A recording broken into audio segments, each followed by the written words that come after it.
girl, motherfucker. Φιλοξενώ ένα παλικάρι, το οποίο όπως μου έγραψε, μου λέει: Πάτερ, δεν είμαι άπιστος, αλλά δεν πιστεύω στο Θεό, δεν έχω κάτι χειροπιαστό για να πιστέψω στο Θεό. Όποιος δεν έχει κάτι χειροπιαστό, δεν έχει παρά να ακούσει την προηγούμενη ομιλία μου, ένα σχέδιο το οποίο... Από πότε τα λόγια είναι κάτι χειροπιαστό? Τέλος πάντων, να το δούμε. χάλασε, αλλά σε αυτό το θέμα αναφέρομαι, στις αποδείξεις περί της υπάρξεως του Θεού, ότι η ίδια η λογική μας οδηγεί στην ύπαρξη του Θεού. Όποιος έχει λογική δεν μπορεί, ο παράλογος μπορεί να λέει δεν υπάρχει Θεός. Ναι, οκ. Ποια είναι αυτή η λογική, πες μας τώρα? Και όλα έγιναν τυχαία, όλα έγιναν από μια σύμπτωση, όλα έγιναν. Ωραία. Ναι, για πες. Εγώ να δεχτώ αυτή την άποψη, ότι μπορεί να είναι τυχαία όλα. Ναι. Και όλα τυχαία να έγινε. Δηλαδή τυχαία τα δύο μάτια μου είναι εδώ. Και γιατί το ένα μάτι, αφού έγινα στην τύχη, γιατί τι ήμουνα?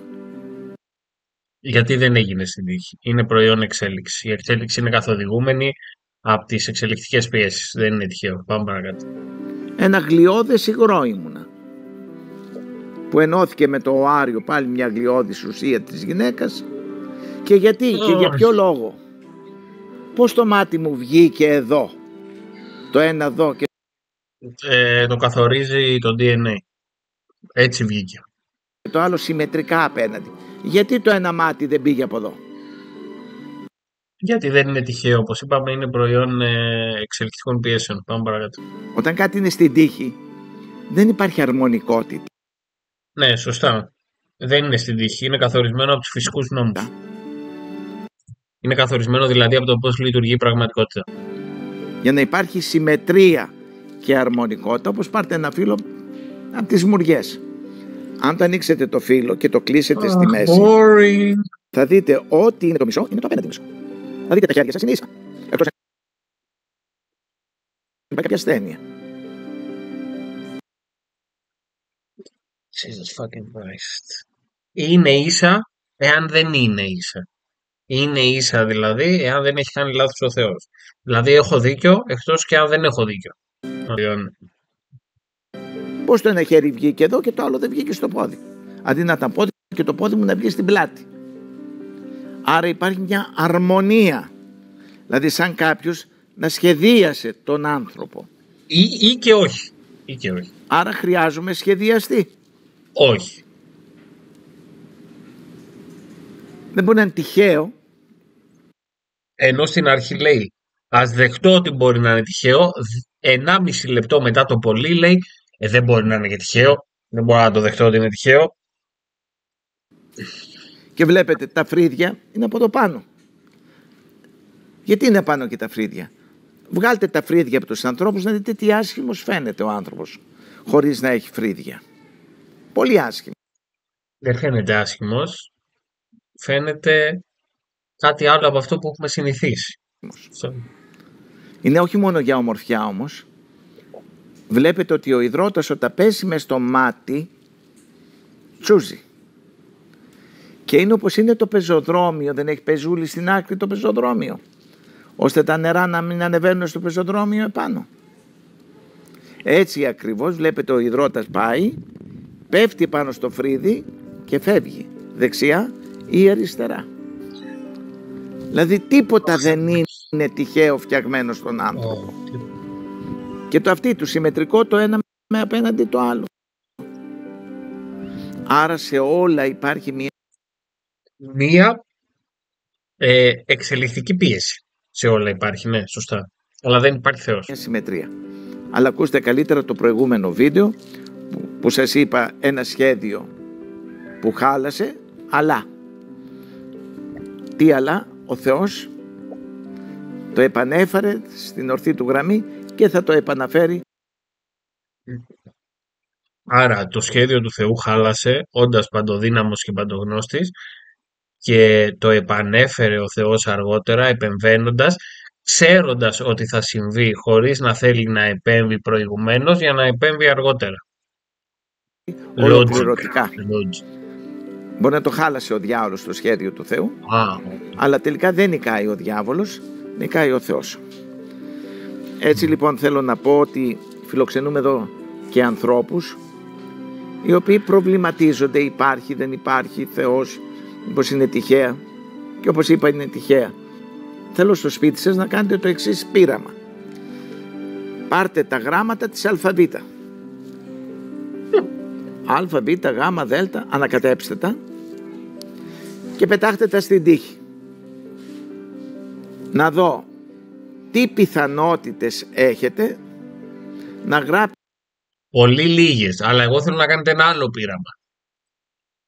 Να πάτε όλοι οι άνθρωποι αυτού του κόσμου να πετάτε τυχαία γράμματα στο πάτωμα ανά 10 δευτερόλεπτα. Να δω πόσες τυχαίες λέξεις και πόσα τυχαία κείμενα θα προκύψουν από αυτό. Γιατί εδώ, όπως το ξαναπεί, θα πρέπει να δούμε τη σχέση διαιρέτη και διαιρεταίου. Δεν ξέρουμε πόσες φορές το δευτερόλεπτο επαναλαμβάνεται αυτό το πείραμα. Όπως τα πετάτε, κάτω τη λέξη Πειραιάς. Ή να γράψει τη λέξη Αθήνα. Να γράψει τη λέξη Τρίκορφο. Είναι λοιπόν πολύ εύκολο, εάν πάρεις μια φορά 24 γράμματα και τα πετάξεις κάτω, να μην εμφανιστεί αυτή η λέξη. Άμα πάρεις όμως 2.400 γράμματα και τα πετάξεις κάτω, και δεν το κάνεις μόνο εσύ, αλλά το κάνουν όλοι οι άνθρωποι στον κόσμο, και δεν το κάνουν μια φορά, αλλά το κάνουν μια φορά κάθε 10 δευτερόλεπτα, είναι απολύτως βέβαιο ότι όχι μόνο ότι θα γράψει μία από αυτές τις λέξεις, αλλά ότι θα γράψει και όλες αυτές τις λέξεις. Να γράψει τη λέξη Κωνσταντινούπολη. Σαν βουλκορδονογαμός. Όσες χιλιάδες φορές και εκατομμύρια θέλετε, πετάτε τα γράμματα και αν δείτε να γράψει ποτέ, θα γράψει. Νομοτελειακά θα γράψει. Εδώ βλέπουμε ότι δεν υπάρχει και ιδέα από μαθηματικά. Εμένα πείτε μου χαιρετίσματα. Δεν πρόκειται. Χαιρετίσματα. Γεια σου. Εάν λοιπόν 24 γράμματα δεν μπορούν να σχηματίσουν στην τύχη μία. Εάν πάρεις 24 γράμματα και η λέξη έχει 2 φορές το α, δεν πρόκειται να γράψει ποτέ αυτή τη λέξη. Έτσι κι αλλιώς. Εξορισμού. Μια λέξη. Άρα όλη αυτή η αρμονικότητα που υπάρχει, ο σχεδιασμός που σας είπα στα δέντρα. Ο σχεδιασμός, λέει. Υπάρχει σχεδιασμός. Γιατί? Από πού το ξέρουμε? Επειδή υπάρχει σχεδιασμός. Λογική, να είστε λογικοί. Γιατί άμα δεν είστε λογικοί, είστε άθεοι άμα δεν είστε λογικοί μετά. Στα φύλλα, παντού, στα πουλιά. Μην είστε άθεοι. Τα χρώματά τους, βλέπετε πανέμορφα πουλιά με. Βλέπεις χρώματα, αν υπάρχει Θεός. Τι πιο απλό, λογική να είστε. Χρώματα. Και σου λέω άλλος, αυτό είναι τυχαίο. Τότε και η εκκλησία που τη βλέπετε τυχαία είναι, που είναι έτσι και ωραία. Βάλαμε τώρα και το χαλκό επάνω. Μόνα τους γίνανε. Κατά σύμπτωση. Εμείς κοιμόμασταν και αυτά φύτρωσαν. Και λέμε τι ωραία εκκλησία. Κοίτα η μία πέτρα πως μπήκε ρε παιδί μου και κάθισε με τέτοιο σχέδιο πάνω στην άλλη. Και σου λέει ο άλλος όλο το σύμπαν. Εάν όλα είναι δημιούργημα, τότε δεν μπορείς να ξεχωρίσεις τίποτα ως δημιούργημα και ως μη δημιούργημα. Δεν μπορείς να διαχωρίσεις στην πραγματικότητα. Τυχαία κάθεται. Και άμα του πεις τίποτα σου λέει ο φυσικός, η φυσική νόμη. Ναι, αλλά οι νόμοι, έστω και φυσικοί αν είναι, θέλουν νομοθέτη. Όχι, γιατί φυσικοί νόμοι εννοούμε τις προσεγγίσεις πραγματικότητας που έχουν γράψει οι άνθρωποι, όχι την ίδια την πραγματικότητα. Περιγράφουμε την πραγματικότητα με τον όρο φυσική νόμη. Οι νόμοι θέλουν νομοθέτη. Οι νόμοι όμως της φυσικής δεν είναι η φυσική πραγματικότητα. Δεν είναι η πραγματικότητα. Είναι η περιγραφή της πραγματικότητας. Όλοι οι νόμοι θέλουν νομοθέτη. Νόμος χωρίς νομοθέτη δεν υπάρχει. Το πρώτο σωστό πράγμα. Ούτε σε τούτη τη γη. Απλά και εμείς δεν λέμε ότι υπάρχουν νόμοι χωρίς νομοθέτη. Κανείς δεν το λέει αυτό. Ούτε στον πλανήτη, ούτε πουθενά. Άρα οι φυσικοί νόμοι που είναι ο μαγνητισμός που υπάρχει, η συμμετρία, όλα αυτά οι φυσικοί νόμοι που υπάρχουν, η βαρύτητα, δεν δημιουργούνται μόνα τους, όσο μπορεί να δημιουργηθεί μια λέξη και να υπάρχει στο σύμπαν τέτοια αρμονία. Τέτοια αρμονία στο σύμπαν, μιλάμε τα λιοντάρια να τρώνε ζωντανές τις γαζέλες, άμα βγεις από τη γη, από την ατμόσφαιρα της γης να έχεις πεθάνει στο δευτερόλεπτο, μιλάμε για αρρώστιες και ασθένειες οι οποίες βασανίζουν ανθρώπους, μιλάμε για ένα χανές σύμπαν αφιλόξενο στη ζωή, για τέτοια καταπληκτική αρμονία. Δεν γίνεται. Έτσι λοιπόν περνάνε άνθρωποι και από εδώ που δεν έχουν μέσα τους, ψάχνονται αν θέλετε. Ψάχνονται και πρέπει να τους κοροϊδέψεις με κάποιο τρόπο. Δεν είναι ούτε πιστοί ούτε άπιστοι. Πολλές φορές έρχονται και άπιστοι τελείως. Αλλά τελικά όταν τους ψάξεις δεν είναι άπιστοι. Έχουν γίνει άπιστοι και δεν πιστεύουν εξαιτίας κάποιου κληρικού. Και σίγουρα όμως αποκλείεται να έχουν γίνει γιατί είναι λογικοί άνθρωποι. Αποκλείεται να συμβαίνει αυτό. Για κάποιο παράλογο λόγο δεν πιστεύουν στο Θεό. Γιατί όπως είπαμε και πριν, με τη λογική δεν γίνεται να είσαι άθεος. Τίποτα. Που τους σκανδάλισε. Κάποιος ρασοφόρος έγινε αιτία και τους απομάκρυνε από το Θεό. Ότι αν η Εκκλησία είχε τέτοιους παπάδες σαν και εσάς, εδώ λέει που γνώρισα στο μοναστήρι, θα πίστευα στο Θεό. Γιατί εσείς λέει και μόνον η ζωή σας μου αποδεικνύει ότι τελικά κάτι υπάρχει. Και τώρα όπως σας είπα φιλοξενώ έναν νεαρό 23-25 χρονών, ο οποίος μου έγραψε ένα μήνυμα και του λέω παλικάρι μου έλα στο μοναστήρι. Μου λέει ξέρετε δεν πιστεύω, δεν εκκλησιάζομαι, δεν τα δέχομαι όλα αυτά. Του λέω μου είναι διάφορο. Αν θες να έρθεις έλα να καθίσεις μαζί μας και να μιλήσουμε κιόλας. Και του λέω τι σε προξένησε. Μου λέει πέρασα ως επισκέπτης. Και μου λέει η φιλοξενία των πατέρων, η αγάπη στο αρχονταρίκι που μας μιλούσαν, που μας πρόσεξαν, που μας κέρασαν.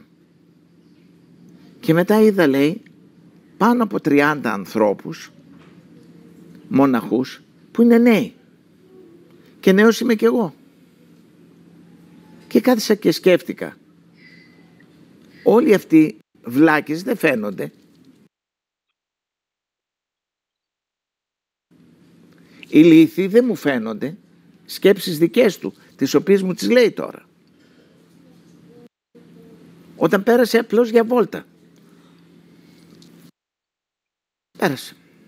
Είχε ακούσει για το μοναστήρι, είχε δει κάποιο έτσι σου φαίνεται γέρο νεκτάριο στο κανάλι που να μην κάθισε να ακούσει ομιλία μου.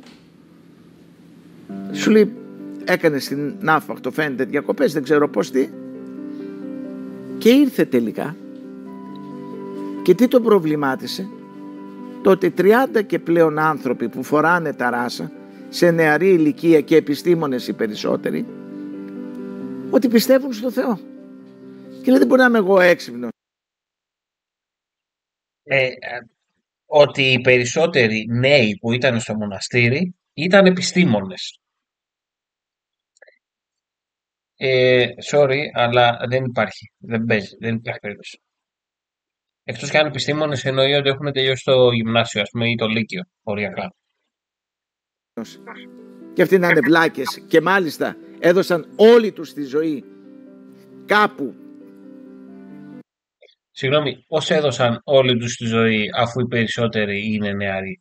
Και τι σημασία έχει αν κάπου οι άνθρωποι είναι φιλόξενοι και νεαροί στο αν υπάρχει Θεός ή δεν υπάρχει? Αφιέρωσαν τη ζωή τους σε ένα Θεό που εγώ λέω δεν υπάρχει.